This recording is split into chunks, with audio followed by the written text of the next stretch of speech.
So welcome to Webster University. Thank you for having us. Thank you very much. And today we are going to talk about the French school in St. Louis. I don't know if it is called that way. Is it called the French school? It's Is called it known? St. Louis Language Immersion Schools dash the French School. Dash the French school. Okay. Right. And we are inviting you because this week is French week. And we thought it would be interesting to have a conversation about the role of the French school in St. Louis. So this school was created in 2009. Correct. Is that it? So it's 5 years old now. And it has a new location. It's on 1881 Pine in St. Louis. But my first question is, why is there no signage? I would expect to see a big sign saying the French school. Why is there no signage on the building? You said we'd talk about challenges last. Yes. But so One of our main challenges is funding, money, I see. and signs are incredibly expensive. Okay. It's a very complicated problem because the facility we're in now, we do not plan to be in for a very long time. So the decision was made not to invest money in a sign I see. until we find a home that is more permanent. So that's a temporary location? It is. Okay. We have a paper sign in the windows. Okay. Yes, It says the French school it does. in paper. And we have more signs along the playground fence too. But they're not permanent signs. More permanent Yeah. is temporary. Okay. I'm raising the question because I've read on the blog that it was a complaint that some people Yes. liked the idea of a signage that would identify the school. So the president of the school is Rhonda Broussard, and as a Frenchman, I found absolutely extraordinary that someone can indeed create such a wonderful school, and the idea of creating a school where students are immersed in another language. So I would like to ask you first to introduce yourself. So maybe we can start. Let's start with you. Sure, my name is Michael Crasso and I'm a teacher assistant at the French school. Okay. I'm Boris Van Newkirk. I'm an intern at the French school. So you are French student. I'm from And France, you are- yeah, from Bordeaux. You are helping. Yeah, I'm helping in the Daniel and Megan classes here. So, My name's Conrad Wildsmith. I'm the head of the French school principal. My name is Danielle Coffeen, and I am a third grade teacher at the French school. It's my 5th year here. My name is Megan Hill, and I'm a third grade teacher as well. Okay. So my first question for you is, what is the interest of being bilingual?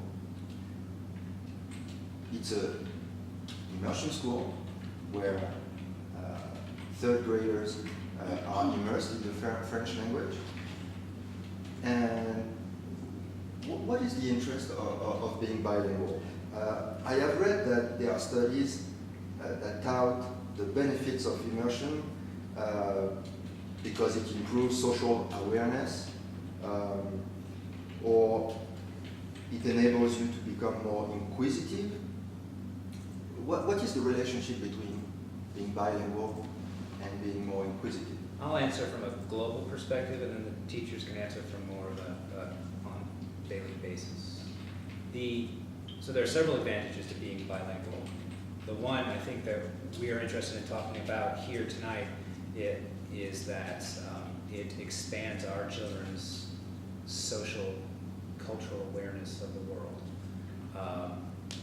The whole idea of being a citizen, a global citizen, somebody who is prepared to study abroad, somebody who is prepared to accept, acknowledge another culture, work inside of that culture.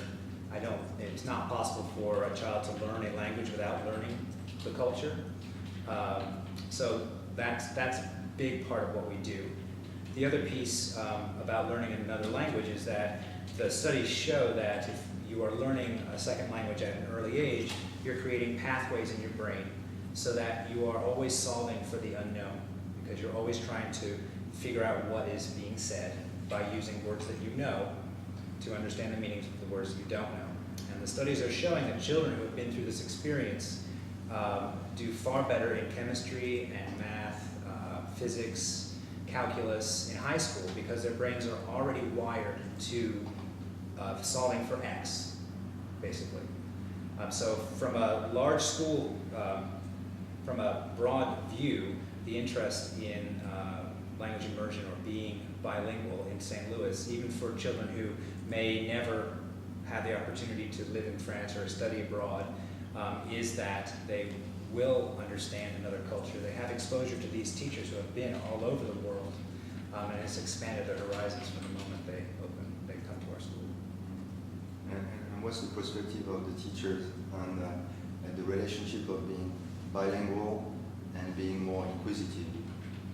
Again. I think I would echo what Conrad said about increasing students' worldview. A lot of my students, both this year and in the past, have really never left the Midwest. And I think learning a language like French that is so widespread, it really opens their horizons for learning. They realize there's more than one way to say things, more than one way to do things, and more than one way of life in different parts of the world. I think that's a really important. Those are really important skills to learn. And you as a Frenchman, what do you see in the school? Do you see the students being more inquisitive? Yeah, I think so. I think it is a great opportunity for them because, as you said, like most of them won't have the opportunity to travel or study abroad, to have like international experiences. So this is a time for them to learn some new stuff and some new languages that they probably won't have, or maybe won't have later. It depends on them. So can you give me an example? For example, an example of why a bilingual student will have, for example, better skills in terms of social awareness. I mean, I would say because it actually comes with the territory, because once you start learning about other languages, learning about other cultures, and what that creates, it opens up a whole other platform for them to think about things. If you ask a child in our school today, probably, okay, what is the way of teaching or learning in America? They can tell you, but they can also tell you how kids in India learn. Like how do they go to school? What are their classes like? Because they've been exposed to it, because it's all part about learning different languages and learning different cultures. So that almost automatically makes you inquisitive. And not to be off track, but also with our PYP, it all wraps up into one. Because PYP is an inquiry-based way of teaching. So it all goes together, it comes in hand. So maybe do you have another example? Because I guess that it's very important to remember that indeed teaching language is not just teaching grammar, it's also teaching the culture. And I assume that the culture that you teach is not just French, I guess, it's Francophone. And do you talk about the culture of Africa, for example, or Haiti, problem of deforestation in Haiti, for example? I think we need to. We are called the French School. We are not teaching French national curriculum. We are teaching the American standards. We are still held accountable to the Missouri standards, to all of the American standards. So, for instance, our math curriculum is translated from English into French. We're not using a French math curriculum. And so I think that there is a misconception when we hire teachers. Oftentimes they come in thinking they're going to be teaching our children French. It's not the case. We're teaching our children math, science, social studies, language arts, social behaviors, all of that in French, which is a lot different than getting in front of a class and teaching them a new language. And I think that if you look at it from a perspective of immersion rather than bilingualism, you see that it's impossible to separate the culture from the words that you're saying. It's when we started many years ago, we used to have hour-long conversations about which French word to use for certain things in math or certain things for certain, just things that we're trying to teach on a daily basis. We could talk for hours about which word was the correct word. This is something that our children get involved in as well as through their education. So, and what Michael said, our curriculum is designed to produce children who know how to ask questions. It's not just because it's immersion. It's not just because of French. It's because of the way we present our lessons and the way we encourage question asking and following the child's interest and the questions that they ask through the curriculum. So it isn't just the French piece that makes the Right. Yeah, and I've read that also that it's not the teacher who is at the center of the classroom, and it's not lecture based. Correct. That of course the kids learn by doing. So that's the specificity of your school. Now, a second aspect of the French school that I would like to address is its mission, its global mission. It strives to educate, quote unquote, global citizen. And the motto, I have seen the motto of the French school is your passport to learn. I think the logo also represents a compass. Correct.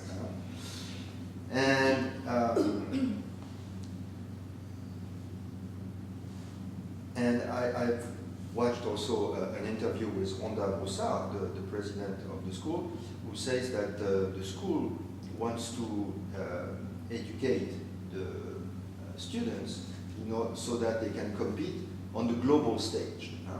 Everyone should therefore become a more engaged citizen. I would like to know what it means to educate global citizens, because today it's a catchword.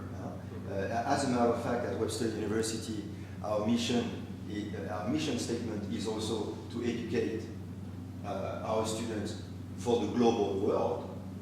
And there is a debate here at Webster about what does it mean? What it means to be global. Does it mean to speak a foreign language? Does it mean to be aware of the outside world? So what does it mean for the French school, and what does it mean practically also in the classroom? For me, I think it means exposure. We have a lot of students who, like we've said, they may not have the opportunity to travel. They may never, they may not for a long time. But in our school, we strive to provide them with exposure to so many different opportunities. We have interns from France and other Francophone countries, from Africa. We have had teachers from Quebec, from France, from Africa. People from, our teachers have traveled all over the world, and we bring what we have seen and done to our students. I think also today we talk about being global, and what I mean by exposure is we're so lucky to have the resources we do with internet. And even if you don't have very many books, if you have access to internet, which we're very lucky too, you can bring so many different aspects of the world to your students. And so I feel like our students from a very young age, with our PYP units that we do, the language, all of the different people that they're exposed to, teachers, parents, people that we bring in to speak, I think that has already made our students very aware of the world around them, and they are not just centered on St. Louis and the community here, but they really have an awareness of kind of what's going on, and they are always asking questions, wanting to know what people are doing in other countries or how it might be different. Okay. So you bring the global world to the classroom, especially through the interns. So, for example, how do you bring the French culture to the classroom, and are the students asking about Bordeaux, France? Yeah, sure. Yes? Like small things, like, do you have that in France? Do you have that in your city? Do you have that where you live? Or like when I speak to them, I try to use expressions that from my regions, not bad language, of course, but like I hope so. typical stuff, you know. So I try to use that because it's a richness, and it's important to have a living language, really, to show that to the students that it's not just written in books; it's just living someplace in the world. So. Okay. So, And, yes. you know, again, the curriculum, the goal is we're in year 5 of this process, but our children will graduate 12th grade with a high school diploma from the United States and an international baccalaureate, which will allow them to entrance into universities across the globe. So preparing somebody to be a global citizen, I think for a school, part of the responsibility is giving them the credentials to access the other countries or the other universities, the other learning institutions across the world. Whereas, you know, they'll be more prepared, they'll have the credentials, they'll have a language. Hopefully our children, once they start middle school, will start their 3rd language. When I started the school, I remember having a conversation with a gentleman saying, you know, your child should come to school here, he's going to learn another language, he'll be bilingual. And he looked at me and said, you're being so American. Why just 2 languages? Why not 3 or 4? That's what the world speaks. And so our plan is that by middle school, our French students will be able to take Spanish. Spanish school students will be able to take French in this international middle school, which will produce high school students who have an international baccalaureate diploma and an American high school diploma. Yes, and that will fulfill a void in the American curriculum, because I'm always surprised as a Frenchman to see that foreign languages are not mandatory in high school. And that's surprising because in France we need to take 2 foreign languages. Yes. So that is very important. Now, precisely, I would like to talk more about this international baccalaureate. Does it truly enable you to access all the universities around the world? Can you, for example, go to a French university with your international baccalaureate? So I feel like I'm taking all No, go ahead. the questions. The International Baccalaureate was formed in the 70s by a group of parents who were sending their children to the international schools across the world. And what would happen is they would have an assignment, a 3-year assignment in Germany, and they'd go to the international school, Frankfurt, and then they would move 3 years later and they'd go to the International School of Madrid. And what they were concerned about was that what they were learning at one school was, the continuum was in place for all the schools. So they created a curriculum that united the international schools that it culminates in a diploma that allows the children access to the global universities. So I can't speak to whether every university in the world will accept an international baccalaureate, but I know that it is a worldwide accepted diploma. So I know that there are universities in France that accept this diploma over an American high school diploma. Okay. And when it comes to that too, I can say that I'm surprised to see that it wasn't as popular when I came back to the States in 2008, because over in Europe and Africa it's already very popular there. It's very dominant over there. So if once it starts picking up more ground here in America, it's definitely going to make it easier for kids who want to leave here and go study abroad, make it easier for them to be able to be accepted in all those different universities across the world. Okay. So now I would like to talk about maybe the challenges that such a school can face. And first of all, I would like to ask about the progress that the students make.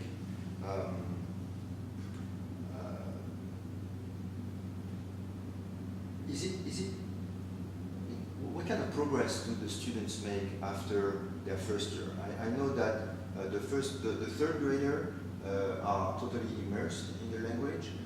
Can they indeed welcome you in French and have a conversation? How proficient a kid at the immersion school becomes after a year, say, at the school? It depends on the student.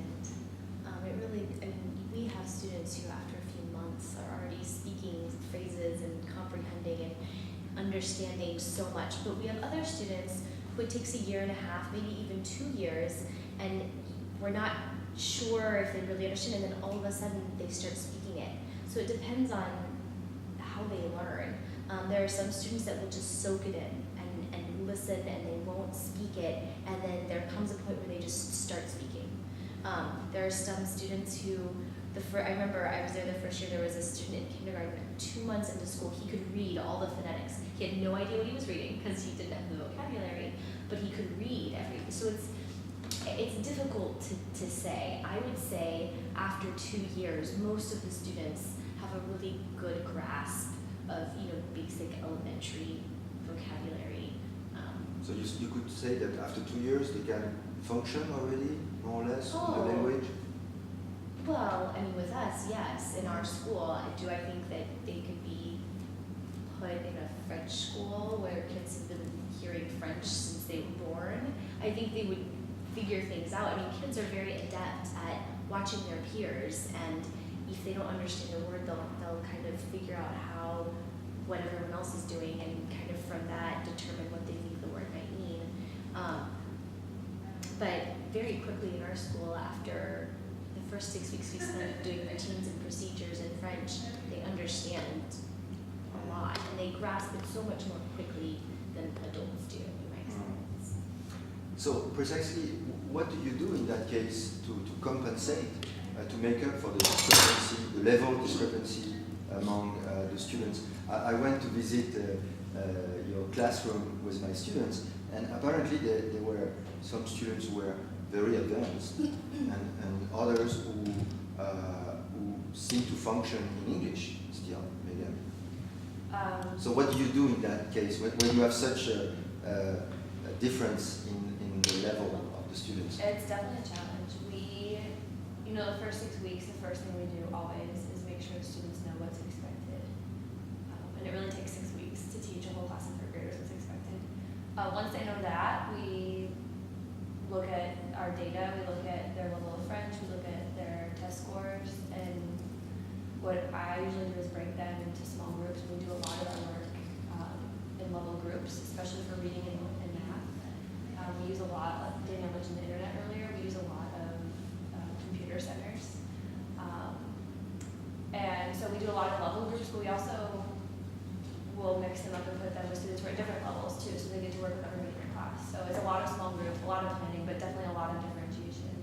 And it is a challenge to make sure that that your most advanced student can work at their pace and still grow in that year. And we try to make that happen. One of the most remarkable things about our school is we draw children from every zip code in St. Louis City, and we provide free transportation for them. So this is not an elite school where parents are paying a lot of money, or parents have had an education themselves, or speak another language themselves. These are children whose parents are trying to do the absolute best they can for our children, or for their kids. Over almost 60% of our kids get the government funded lunch, the free and reduced lunch. And so along those socioeconomic lines, we have varying levels of academic experience. We have children who enter kindergarten who already have a deficit in English language words and experience because of the environment they were brought up in. We have children who come into kindergarten who have already been to France. And so that level is it's always there and always present. But one of the things I'm most proud about our school and what we do is that we don't test children to come to us.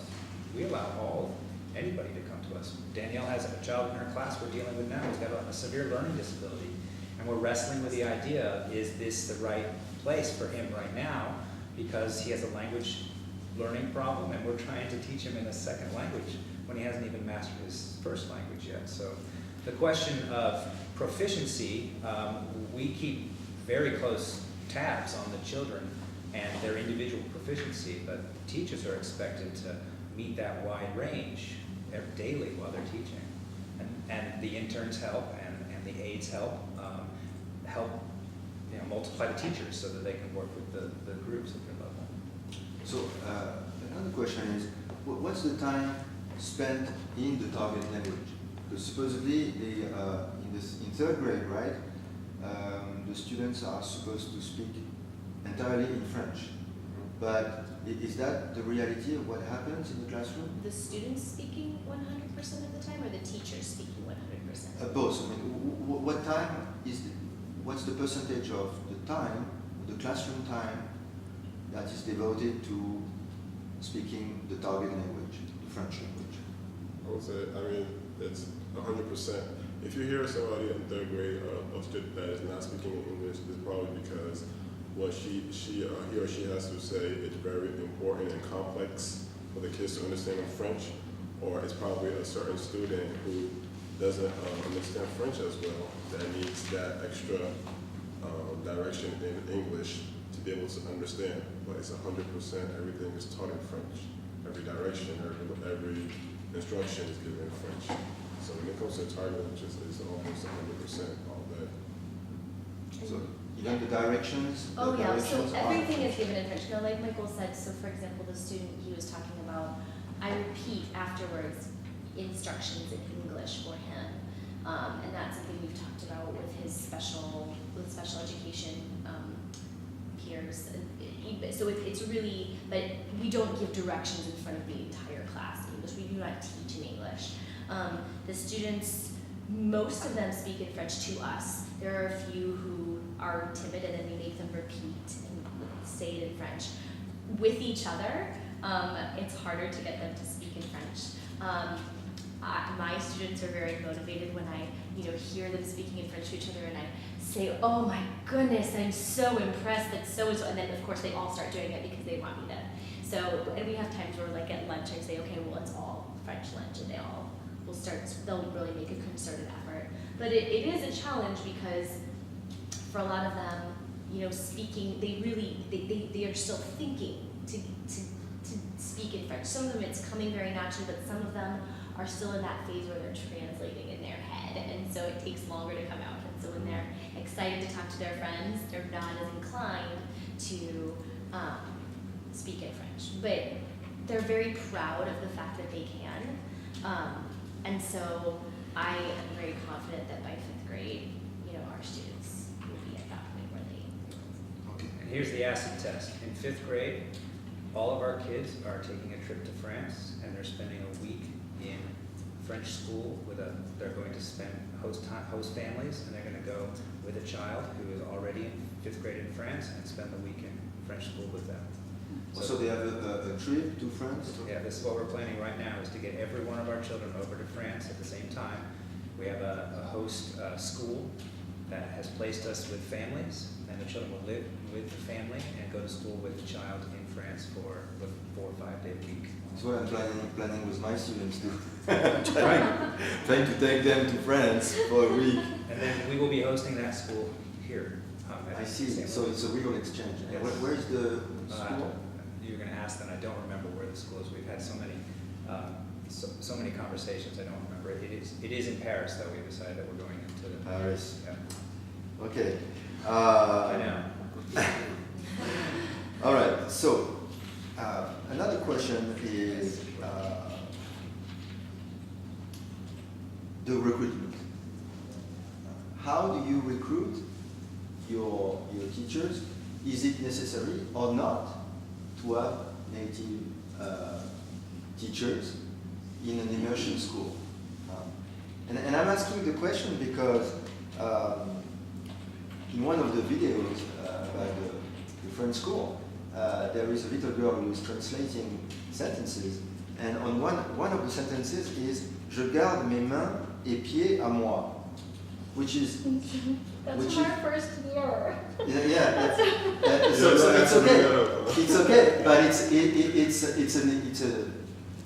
an English Yes, sentence. of course. And so I'm asking the question because of course when you are an American teaching French, you have the asset of knowing the difficulty of learning the language.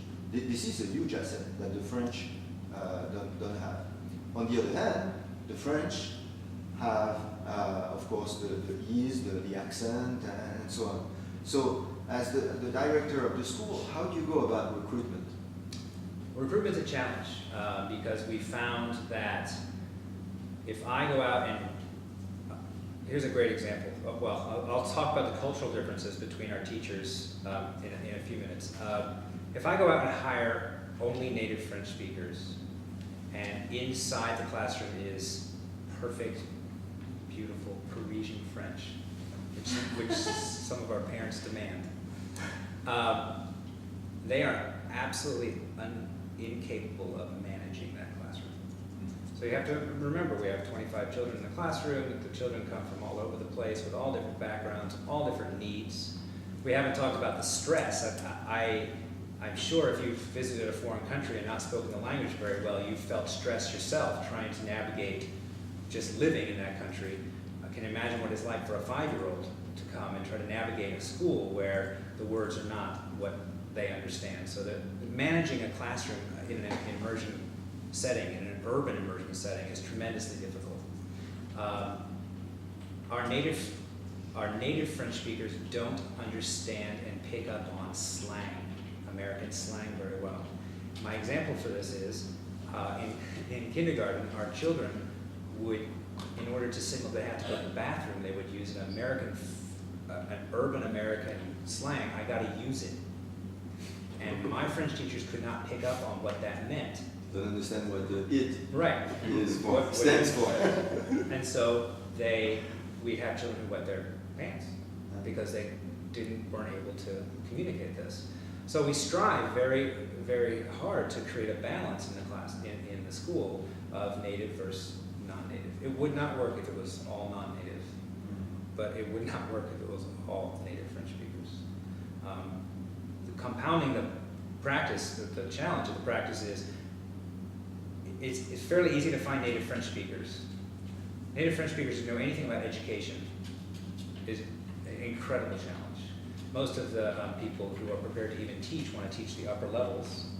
They know nothing about early childhood or differentiation in a classroom, teaching elementary school, which is its own body of knowledge there. So getting a candidate who is native fluent and has an elementary school background is very challenging. And I don't think we've ever found a teacher who has the perfect complement of background. Because in France, as you know, there are national exams. Yes. And to become professeur des écoles, which is the new name for instituteur or institutrice, you need to pass a very challenging exam. We have several who failed that test. Right. Of course. But so is it difficult to bring those instituteurs? Because we could imagine that the French government would be interested to have a partnership with you and have professeurs des écoles on leave working in your school. Yeah, that's something we'd like to establish is an exchange program. But one of the challenges with an exchange is the teachers aren't there long enough. That's right. To develop the body of knowledge to work with our particular curriculum, and our elementary school is not going to work if a large percent of the teachers are in and out all the time. Right. I think the French Ministry of Education offers this possibility for high school French teachers who want to teach in French high schools in the United States, and I think it's a 3 years commitment. But you're right, you have to be more than 3 years in order to know the kids and to follow them and so on. And then the visa process is very expensive for us, very expensive and challenging to navigate. Very challenging to navigate. The state, it's very complicated, but to get certification, in order to stay with us for a long period of time, the teachers have to be certified in Missouri. And the way we certify our teachers to teach in the United States is by state. So there's not a lot of opportunity to be nationally certified. You can get a board certification, but that's a long-term project. And then taking a French diploma and translating it and then getting those college credits to show that you've taken the classes, it is so complicated every time, and expensive, but every time we do it, there are new glitches and problems. So, because many times, one of the big successes I always tell people about our school is that we have a body of interns who come. Well, I turn those interns into teachers, right? They love it, they want to stay. They have to go back to the country for 9 months or a year, but then they can come back, and I employ them. And I have 3 or 4 teachers who were interns with us, like Boris, and have come back and are now teachers. So Boris, how did you find the French Immersion School?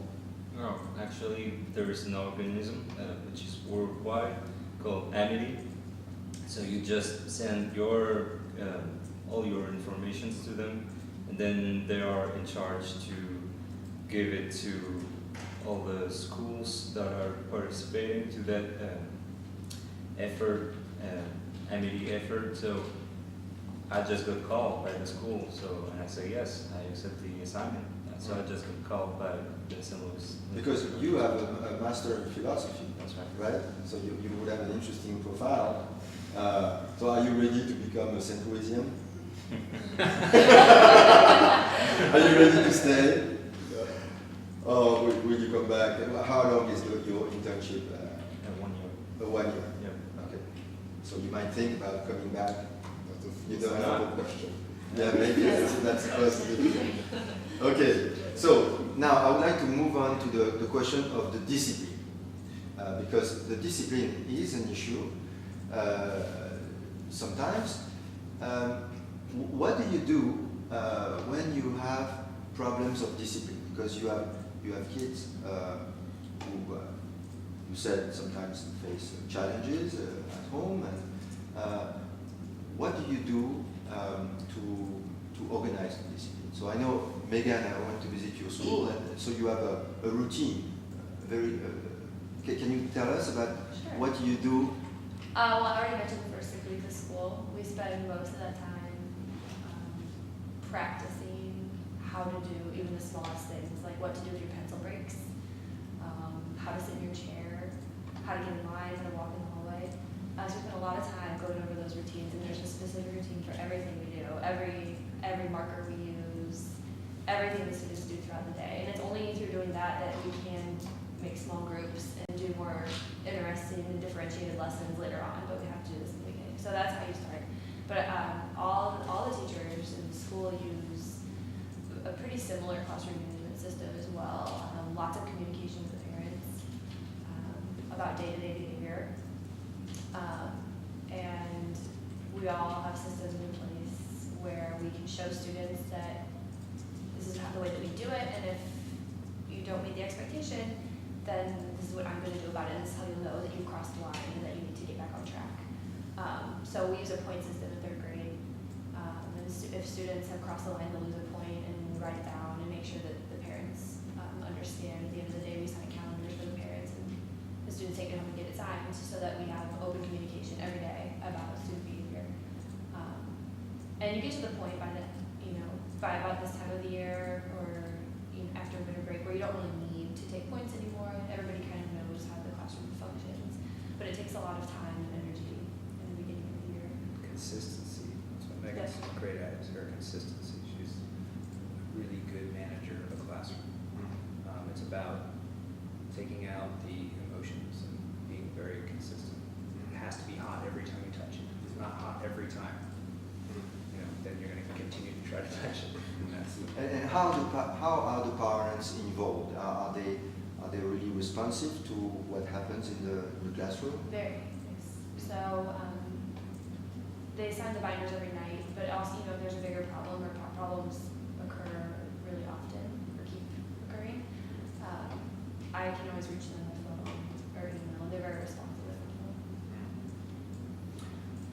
Now, there are different styles of teacher, because I visited 2 classrooms.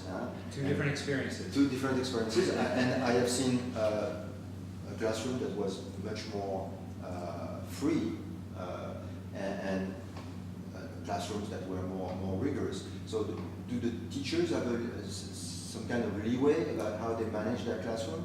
I believe very firmly in giving teachers autonomy to run their classroom. I cannot make Megan's personality work for Danielle.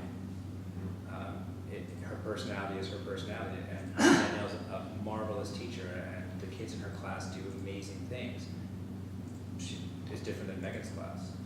So I believe that if you, I believe, and that's my philosophy of managing the school, that the teachers deserve to have that autonomy to, we set the guidelines, we have universal school rules and expectations, and we go over universal procedures so that everybody knows how to do the major things, but the way Danielle and Megan address classroom management in their classroom is largely up to them.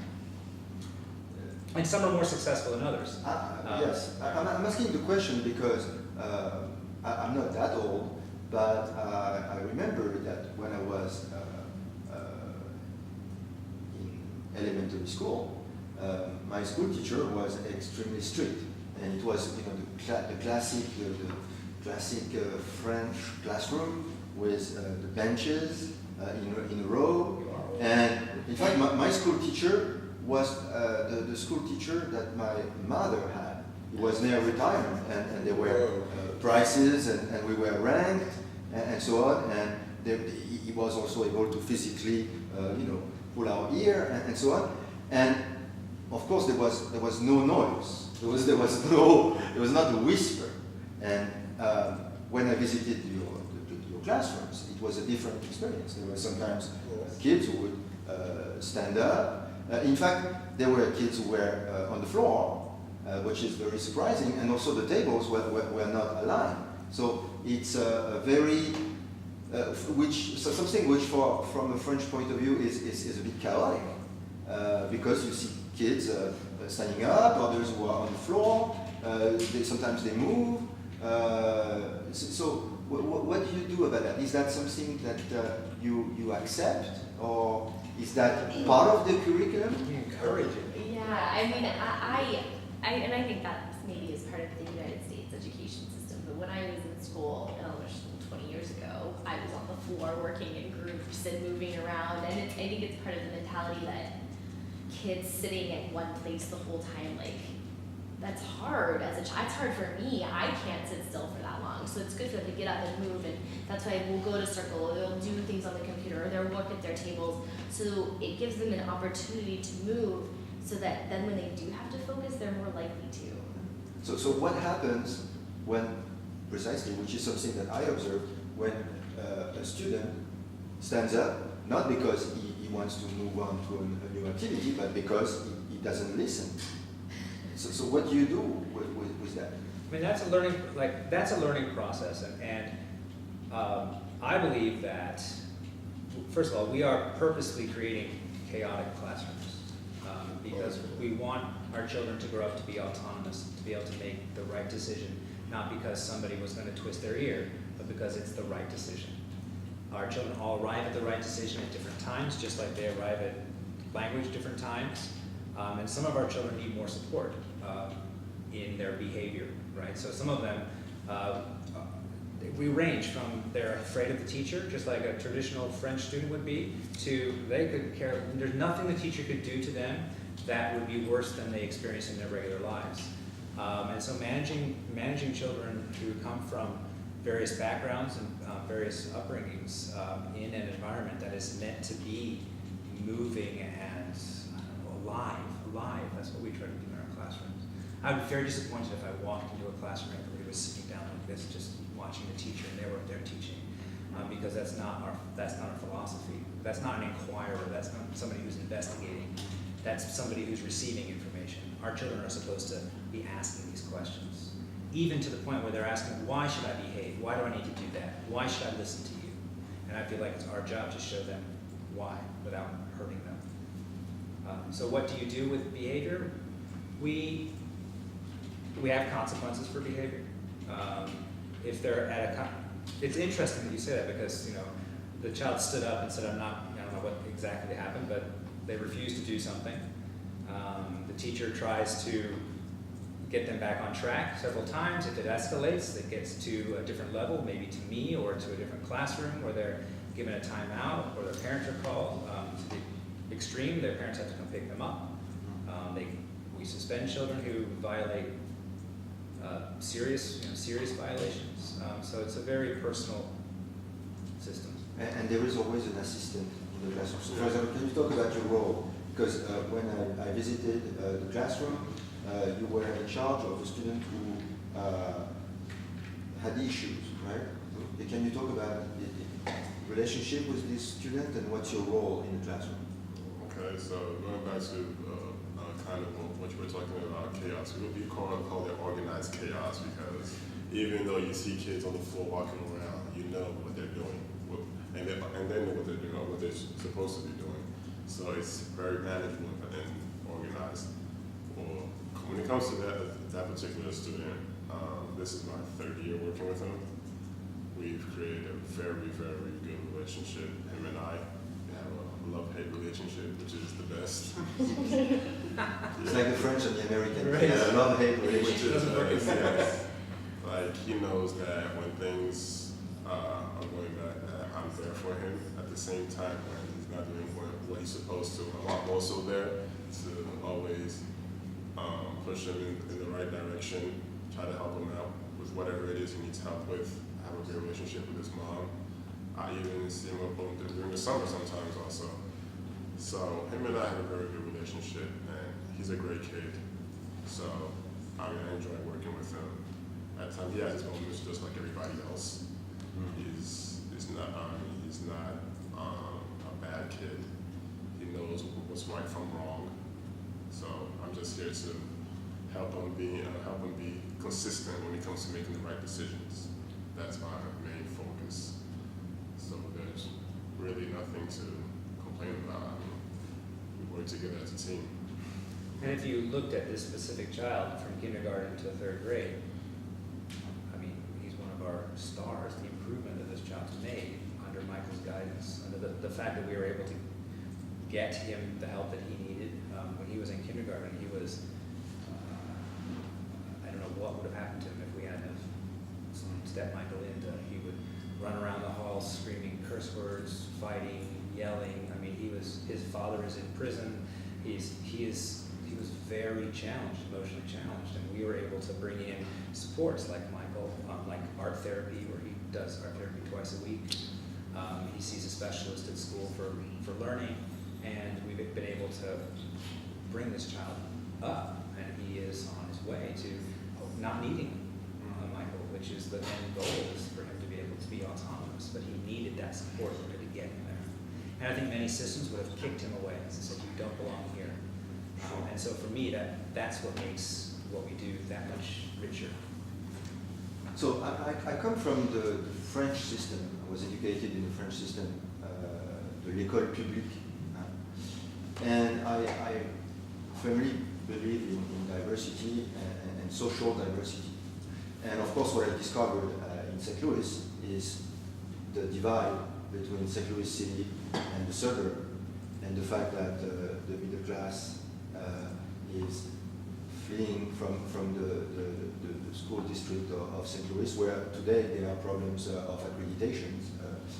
And I want to know, what is the diversity, the social and racial diversity in your school?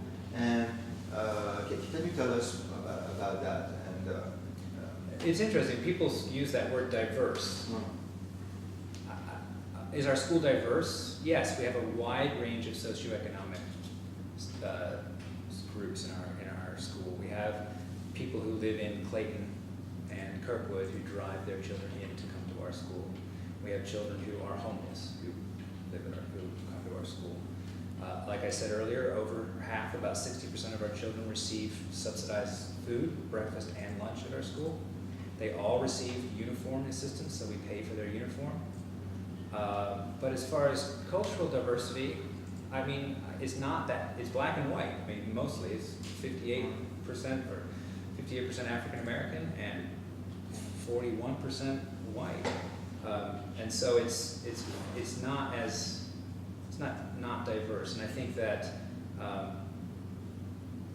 people confuse the two. It's got two distinct groups for the majority in the school. And it reflects very much the polarization that's happened in St. Louis specifically. one of the things that's great about our school is that we're one of the only schools that's pulling children from the county back into the city. If you're a history buff and remember when the desegregation plan in St. Louis was put into effect, the goal was that African American students would be able to travel out to the county to go to schools in the county, but the St. Louis City would create what they called magnet schools that would attract white students back into the city to go. It was a failure. They were not able to attract that many white families to come back into the city because they saw the offerings weren't as good as what they had in the county. So we had a lot of African American students going out to the county and virtually no white students coming into the city. We are one of those schools now that is attracting, we have 17% of our population is coming from the county. Back into the city, back at Pine Street by Union Station. 17% of the student population who comes from the county. Correct. Okay, and what's the retention? What's the school has been in existence for 5 years. What is the level of the commitment, say, of the white families who brought their kids at the beginning? Are they still committed to the school? Primarily, we have some who leave. Like every school, the model is based on, we start with 100 kindergartners, by 5th grade we'll have 50. So we expect 50% attrition from our families by virtue of moving, family situations, whatever. We have some families who decide that the drive's too much for them and they don't want to do it. It's okay when they have one child, but when they have 2 children, it's just, we have life gets in the way. So, but we retain so in our 5th grade we have 14 students, and that class started in 1st grade as 21. So we lost that many students throughout. One of the interesting things we've done is notice that letting children into our school in the upper grades is sometimes disastrous because they don't have the experience of the kindergartners, 1st graders, and 2nd graders. So we have a policy that you cannot enter our school unless you come at kindergarten or 1st grade. Unless you have a French-speaking background, which helps navigate. Even then, you're not allowed to come to our school because that would be discriminating against. Oh. So even French-speaking backgrounds. We're working now to, whoops, Stephen? I just learned something new about Yeah. school. And the children who came this year got in under so that it was the law went into effect in July or whatever, so they could go over there. But we're working now on figuring out an enrollment policy that's equitable because we don't want an all-white school or an all-black school. We want a school that reflects what St. Louis is. And it's tricky. It's tricky. When I taught at St. Louis Public School, I had a class of 24 children. At the end of the year, only 4 of the original class children were the same. So the attrition rate or the moving rate of the students was so high that in 1 year, as a 6th grade teacher, I had 20 different children throughout the year through my classroom. So that's a very high mobility rate. We do not have anything near that kind of. So you don't have a high turnover, and same as the teachers. Those teachers are staying. For the most part, I mean, we lost a few. This year was a big. We had a few that went on this year after being there for 4 years. I think that again, financial reasons. I think it's hard work. And I don't think that we're able to maybe compensate teachers as well as they should be compensated. But I think that you have a policy that when the teacher commits to a 5th year, is that it? Correct. You have a Substantial raise, yeah. A substantial raise. Yeah, it's we're moving, so we're honoring that, but we're moving it into a salary schedule because we feel like it's more predictable and equitable for our teachers. I see. So I would like to conclude about the future of the school. First, I know Honda Rosa because our kids went to the same daycare, UCC on Vernon, and I remember that I was amazed by the possibility of creating a new school. And I know that now the French school was creating along the Spanish schools, right? And now there is also a Chinese school, Chinese immersion school. And I always wondered whether or not this was not going too fast. Don't you think it would have been a better idea, and of course I am biased towards the French school, but don't you think it would have been a better idea to secure, to focus on the French school before growing this other school? What is the agenda behind growing that fast?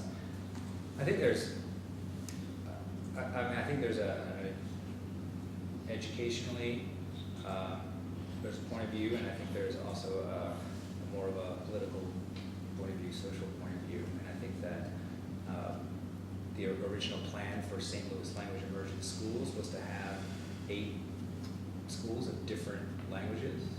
And the original plan, before there was ever a school, was 2 years, then 2 schools, then 2 years, then 2 schools. You only learn as you know Rhonda, it was a dream, and it was something that she brought into reality. We were last year supposed to open up a Japanese school and a Chinese school. We decided not to do the Japanese school because of that fact that we were growing too fast. We didn't have enough interest, we didn't have enough expertise. So we've scaled back. I want to thank you, of course, very much. This was very